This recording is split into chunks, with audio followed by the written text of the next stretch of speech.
Hello दोस्तों, कैसे हैं आप सब। उम्मीद करता हूं अच्छे और स्वस्थ होंगे। मैं रुपेश आप सबका स्वागत करता हूं आपके अपने यूट्यूब चैनल रुपेश एडुटेक में, जहां पे आपको मिलता है परीक्षा की दृष्टि से उपयोगी महत्वपूर्ण प्रश्न एवं उसका व्याख्या सरल और स्पष्ट भाषाओं में। तो आइए आज के अपने वीडियो की शुरुआत करते हैं बिना किसी देरी के।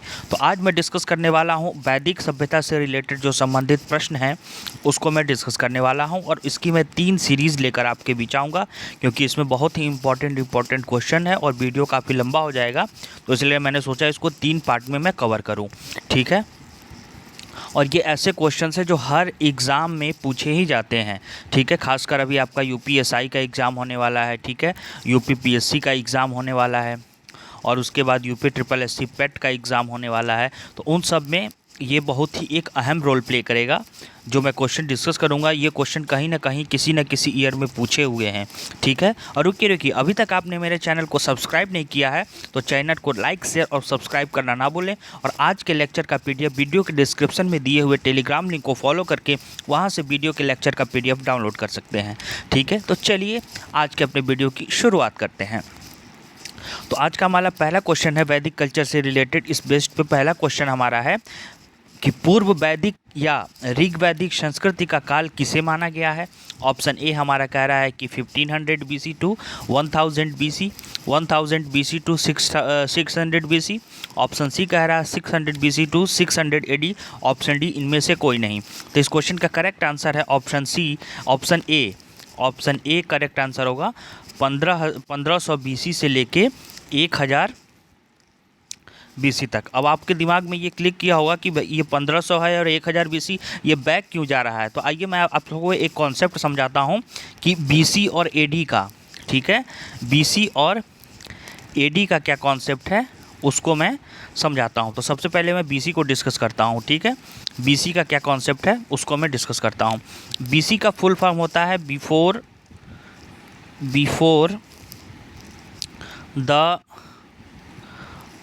बर्थ ऑफ जीसस क्राइस्ट, ठीक है। Before the birth of Jesus Christ, ये BC का मतलब होता है। BC इसका मतलब यह हुआ कि ईसा मसीह के जन्म के पहले, यानी कि ईसा मसीह का जन्म है, ईसा मसीह के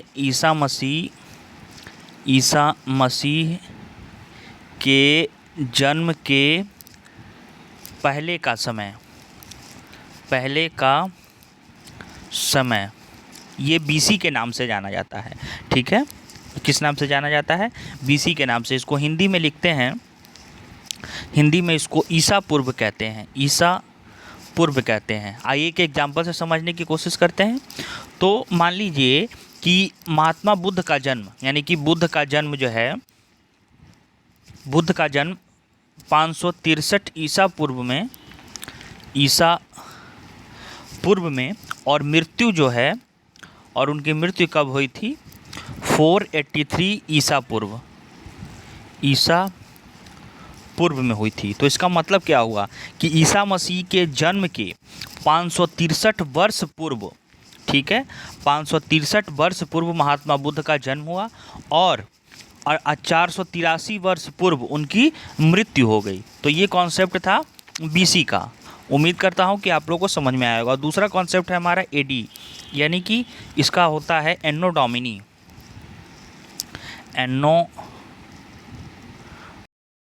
इसको हिंदी में लिखते हैं ईस्वी करके, ईस्वी, ठीक है, या शॉर्ट एब्रिविएशन में ईस्वी करके ऐसे लिख देते हैं, ठीक है।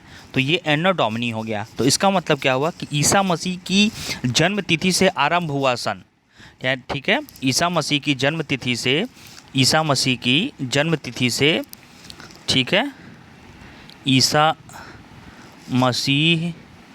जन्म तिथि से, ठीक है, आरंभ हुआ समय, ठीक है। इसको हम एनो डोमिनी कहते हैं, यानी कि in the year of Lord Jesus, in the year of Lord Jesus. तो ये कॉन्सेप्ट था छोटा सा ईस्वी, ईसा पूर्व और ईस्वी के बारे में, ठीक है। तो आइए अब दूसरा क्वेश्चन को डिस्कस करते हैं। दूसरा क्वेश्चन हमारा कह रहा है कि उत्तर वैदिक संस्कृति का काल किसे माना जाता है? ऑप्शन ए हमारा कह रहा है कि 1500 बीसी से 1000 बीसी से लेकर, दूसरा ऑप्शन कह रहा है कि 1000 बीसी से 600 बीसी, और तीसरा ऑप्शन कह रहा है कि 600 बीसी से 6000 एडी। ऑप्शन डी इनमें से कोई नहीं। तो इस क्वेश्चन का करेक्ट आंसर होगा ऑप्शन बी, यानी कि 1000 बीसी से लेकर 600 बीसी तक। ठीक है, अगला क्वेश्चन देखते हैं। अगला क्वेश्चन बहुत इंपॉर्टेंट है, जो कि उत्तर प्रदेश पीसीएस 2009 में पूछा गया है। क्वेश्चन कह रहा है कि आर्य शब्द का शाब्दिक अर्थ है। ऑप्शन ए वीर या योद्धा, ऑप्शन बी श्रेष्ठ या कुलीन, ऑप्शन डी यज्ञकर्ता या पुरोहित, ऑप्शन डी हमारा विद्वान। तो इस क्वेश्चन का करेक्ट आंसर होगा ऑप्शन बी, यानी कि श्रेष्ठ या कुलीन जो है आर्य शब्द का शाब्दिक अर्थ होता है। अगला क्वेश्चन देखते हैं। अगला क्वेश्चन हमारा है कि प्रारंभिक आर्यों के बारे में निम्न कथनों में से कौन सा सही नहीं है। ये एसएससी 2001 में पूछा गया क्वेश्चन है। ऑप्शन ए वे संस्कृत बोलने वाले थे, सही नहीं है। ध्यान दीजिएगा कौन सा कथन सही नहीं है। वे घुड़सवारी किया करते थे। ऑप्शन सी वे कई झुंडों में भारत पहुंचे। ऑप्शन डी वे मुख्यतः नगरों में निवास करते थे। तो इस क्वेश्चन का करेक्ट आंसर है ऑप्शन डी, यानी कि वे मुख्यतः नगरों में निवास करते थे। ये कथन जो है सही नहीं है। बाकी ऊपर के तीनों कथन क्या हैं, करेक्ट हैं। अगला क्वेश्चन देखते हैं। अगला क्वेश्चन हमारा है कि इनमें से किस फसल का ज्ञान वैदिक काल के लोगों को नहीं था। ये भी एसएससी 2001 में पूछा गया है। ऑप्शन ए जौ, ऑप्शन बी गेहूं, ऑप्शन सी गेहूं, ऑप्शन डी चावल और ऑप्शन डी तंबाकू। तो इस क्वेश्चन का करेक्ट आंसर है ऑप्शन डी, यानी कि तंबाकू। तंबाकू फसल का ज्ञान जो है वैदिक काल के लोगों को नहीं था। बाकी जौ, गेहूँ और चावल का ज्ञान वैदिक काल के लोगों को था। अगला क्वेश्चन हम देखते हैं। अगला क्वेश्चन हमारा है कि उत्तर वैदिक काल के वेद विरोधी और ब्राह्मण विरोधी धार्मिक अध्यापकों को किस नाम से जाना जाता था। ये भी एसएससी 2000 में पूछा गया है। ऑप्शन ए यजमान, ऑप्शन बी श्रवण, ऑप्शन सी अथर्वन और ऑप्शन डी श्रेष्ठिन। तो इस क्वेश्चन का करेक्ट आंसर है ऑप्शन बी, यानी कि श्रवण। अगला क्वेश्चन देखते हैं कि वैदिक गणित का महत्वपूर्ण अंग है। ये भी एसएससी में पूछा गया क्वेश्चन है। Option A Shatapatha Brahmana, option B Atharvaveda, option C Shulba Sutra और ऑप्शन डी छांदोग्य उपनिषद। तो इस क्वेश्चन का करेक्ट आंसर है ऑप्शन सी, यानी कि शूल्ब सूत्र। अगला क्वेश्चन देखते हैं। अगला क्वेश्चन हमारा है कि किस वेद में प्राचीन वैदिक युग की संस्कृति के बारे में सूचना दी गई है। यह भी एसएससी 1999 में पूछा गया है। ऑप्शन ए हमारा है Rigveda, option B Yajurveda, option C Atharvaveda, option D Samaveda.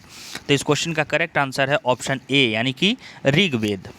आइए हम थोड़ा वेदों के बारे में जान लेते हैं। आप लोगों को पता होगा कि वेद होते हैं 4। वेद कितने तक होते हैं? 4। कौन कौन से होते हैं? तो पहला हमारा है ऋग्वेद, यजुर्वेद, सामवेद एवं अथर्ववेद। ठीक है, और ऋग्वेद के बारे में थोड़ा सा जान लेते हैं। तो ऋचाओं के क्रमबद्ध ज्ञान के संग्रह को ऋग्वेद कहा जाता है, यानी कि ऋचाओं के क्रमबद्ध ज्ञान के संग्रह को ऋग्वेद कहा जाता है। ठीक है, इसमें कितने मंडल हैं? तो इसमें जो है 10 मंडल, ऋग्वेद की मैं बात कर रहा हूँ, 10 मंडल और 1028। ठीक है, ये सूक्त हैं। 10 मंडल हैं और 1028 सूक्त हैं। ठीक है, और इसकी रचना किसने की थी? तो विश्वामित्र द्वारा रचित जो है, ये विश्वामित्र ने जो है इसकी रचना की थी। विश्वामित्र द्वारा रचित जो है ऋग्वेद के तीसरे मंडल में सूर्य देवता सावित्री को समर्पित प्रसिद्ध गायत्री मंत्र है। ठीक है, तो ये मैं ऋग्वेद के बारे में थोड़ी सी जानकारी आप सबके बीच शेयर किया हूँ। अगला क्वेश्चन डिस्कस करते हैं कि निम्नलिखित में से उत्तर वैदिक काल में लिखे गए ग्रंथों का सही क्रम कौन सा है।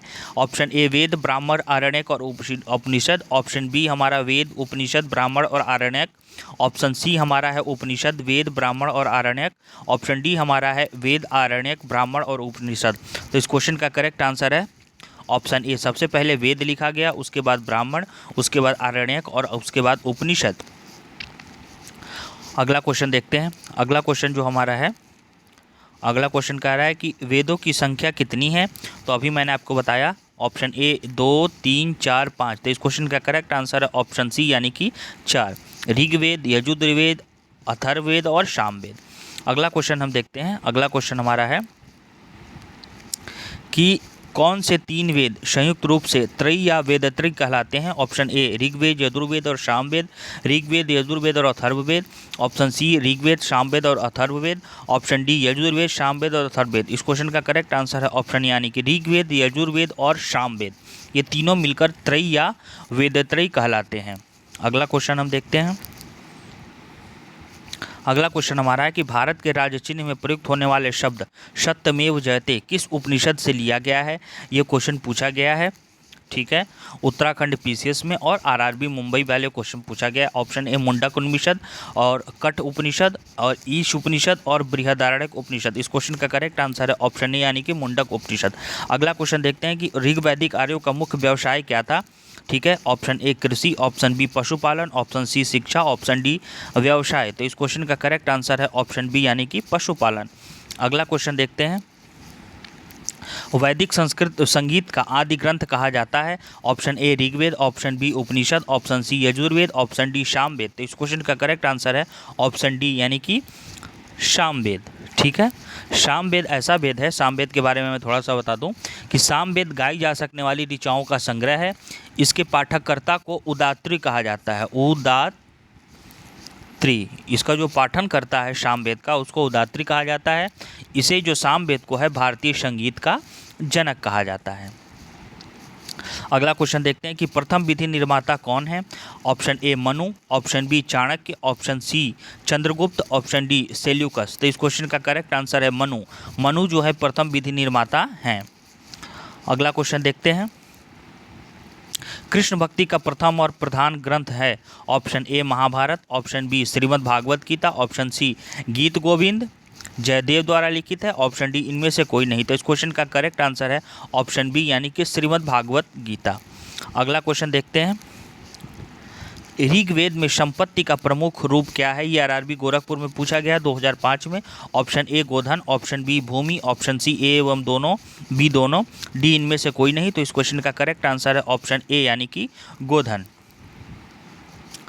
अगला क्वेश्चन हम डिस्कस करते हैं। अगला क्वेश्चन हमारा है कि ऋग्वेद के किस मंडल में शूद्र का उल्लेख पहली बार मिलता है? अभी मैंने बताया कि 10 मंडल है ऋग्वेद में और 1028 जो हैं सूक्त हैं। ठीक है, सूक्त हैं, जिसमें 9वें मंडल में जो है सूर्य देवता का उल्लेख मिलता है। तो ऑप्शन ए है 7वें, ठीक है, ऑप्शन बी 8वें, ऑप्शन सी 9वें, ऑप्शन डी 10वें। तो इस क्वेश्चन का करेक्ट आंसर है ऑप्शन डी यानी कि 10वें। अगला क्वेश्चन हमारा है पुराणों की संख्या कितनी है? ठीक है, तो ऑप्शन ए हमारा है 18, option B 19, option B 20, option D 21। तो इस क्वेश्चन का करेक्ट आंसर है ऑप्शन ए यानी कि 18। अगला क्वेश्चन देखते हैं। अगला क्वेश्चन हमारा है कि वैदिक धर्म का मुख्य लक्षण इनमें से किसकी उपासना था? ऑप्शन ए प्रकृति, option B Pashupati, option C देवी माता, ऑप्शन डी त्रिमूर्ति। तो इस क्वेश्चन का करेक्ट आंसर है ऑप्शन ए यानी कि प्रकृति। अगला क्वेश्चन देखते हैं कि किस देवता के लिए ऋग्वेद में पुरंदर शब्द का प्रयोग हुआ है? ये भी पूछा गया है आरआरबी जम्मू में। ऑप्शन ए हमारा है Indra, option B Agni, option C Varuna, option D Soma. तो इस क्वेश्चन का करेक्ट आंसर है ऑप्शन ए यानी कि इंद्र। अगला क्वेश्चन देखते हैं। शुल्ब सूत्र किस विषय से संबंधित पुस्तक है? ऑप्शन ए ज्यामिति, ऑप्शन बी ज्योतिष, ऑप्शन सी गणित, ऑप्शन डी यानी कि खगोल। इस क्वेश्चन का करेक्ट आंसर है ज्यामिति। अगला क्वेश्चन हम देखते हैं। अस्तो मा सदगम्य कहाँ से लिया गया है? यह आरआरबी इलाहाबाद 2002 में पूछा गया है। ऑप्शन ए यानी कि Rigveda, option B Yajurveda, option C Samaveda, option D Atharvaveda. तो इस क्वेश्चन का करेक्ट आंसर होगा ऑप्शन ए यानी कि ऋग्वेद। अगला क्वेश्चन हमारा है कि आर्य भारत में बाहर से आए और सर्वप्रथम बसे थे, कहाँ बसे थे? तो ऑप्शन ए सामा तट में, ऑप्शन बी प्राग ज्योतिष में, ऑप्शन सी पंजाब में, ऑप्शन डी पांचाल में। तो इस क्वेश्चन का करेक्ट आंसर है ऑप्शन सी यानी कि पंजाब में। अगला और आज के वीडियो का हमारा लास्ट क्वेश्चन है। सूची 1 को सूची 2 के साथ सुमेलित कीजिए। सूची 1 में हमारा वेद दिया गया है और सूची बी में हमारा यज्ञकर्ता दिया गया है। तो ऋग्वेद, यजुर्वेद, सामवेद, अथर्ववेद, होता, अध्वर्यु, उदाता और ब्राह्मण। तो अभी मैंने बताया कि ऋग्वेद का सामवेद का जो पाठन करता थे यानी कि उसको जो पढ़ते थे उसको क्या कहा जाता था? तो उदात्र कहा जाता था। उसको क्या कहा जाता था? उदात्री कहा जाता था। इस तरीके से सी का जो है यानी कि एक क्रम में दिया हुआ है। ऋग्वेद को होता, यजुर्वेद को अधवायु, अथर्ववेद को ब्रह्म कहा जाता था। तो इस क्वेश्चन का करेक्ट आंसर होगा ए यानी कि 1 2 3 4, यानी कि जो क्रम दे रखा है वो सही क्रम है। Thanks for watching this video.